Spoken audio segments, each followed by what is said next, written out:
So guess what happened to me? Boehner came out with a proposal. If you beat them with a stick, they will do. That is the number one rule of politics, and it is a blessing that Democrats seem to have finally figured it out. All right, so what is John Boehner's proposal?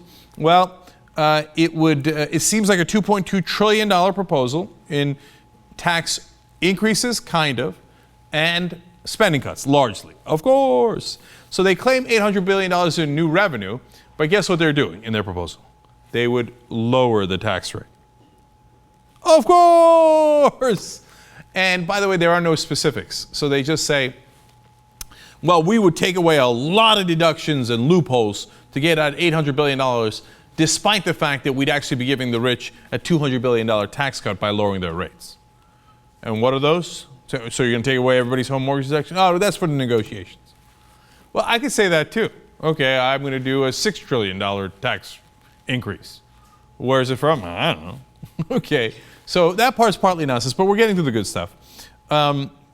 They say, all right, look, you know what? You know how in the sequestration we had 1.2 trillion in cuts? 600 billion was from just spending cuts that goes to mainly the middle class and the poor. Well, we're going to keep those 600 billion. Okay, and the other 600 billion was from defense. So what's happening with that? No. We're going to restore that and instead take $600 billion from healthcare. Great. So even though we have by far the world's largest military with tremendous waste in it, we're going to keep going in that direction. But don't worry, we're going to get the savings from taking away money from your healthcare. Who's in favor of that? Like really, which average American? Unless you work for a defense contractor. You think that what, we're about to be taken over by Azerbaijan? What's a bigger risk to your health?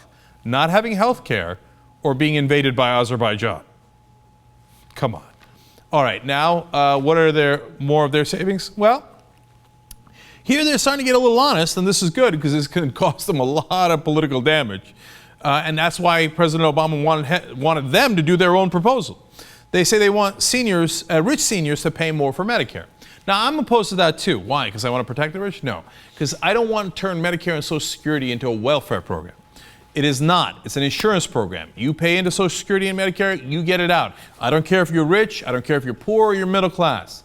You pay into it, you should get out of it, okay? If they turn it into a welfare program, it'll be much easier to kill. Point number two is much worse. They want all Americans to start receiving benefits later in life. A quick story here. I don't know if I should tell this or not, but my mother-in-law is 62 years old.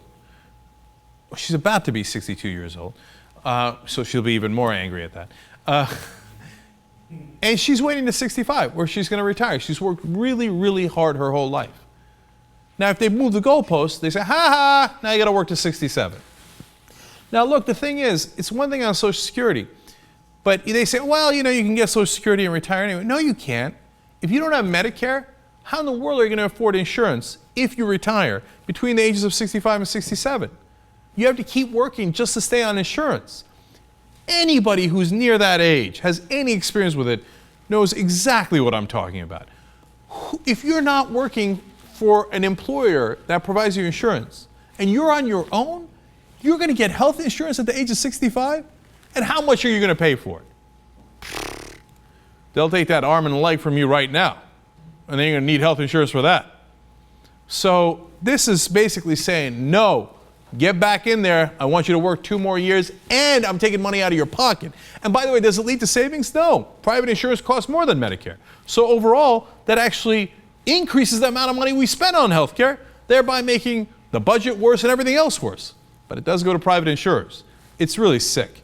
And then they also want to change the consumer price index so that you get lower payouts for Social Security too.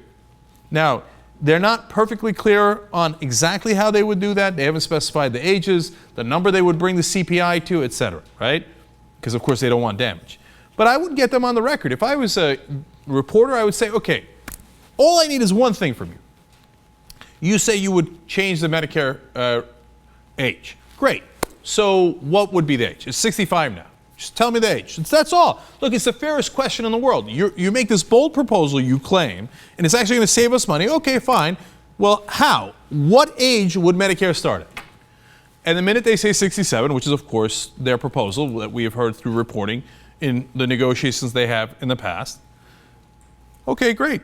Then if I was the Democrats, now, if I'm the reporters, I just report it. If I'm the Democrats, I then go out and make ads going, the Republicans would like to raise your Medicare to 67. In fact, I would poll on it. And if you do a poll, you'd get approximately 3/4 of the country saying, fuck no. Okay, no way. Even, how do I know that? Because they've already done the polling. They said, would you accept some cuts in Medicare if we balance the budget? And the answer is, fuck no. Okay? I don't care what you tell me about balancing the budget. I don't want you to cut Medicare. Now if we ask them the question, how about a massive cut to Medicare where you have to work 2 more years? You don't get the benefits until 67. All the benefits you would have gotten between the ages of 65 and 67 is gone in the form of tax cuts to the rich. Would you be in favor of that? Oh. Okay, then we can have real negotiations about what the American people actually want. Well, if the Republicans don't like that, we'll see you in 2014. You beat them with a stick, they will do.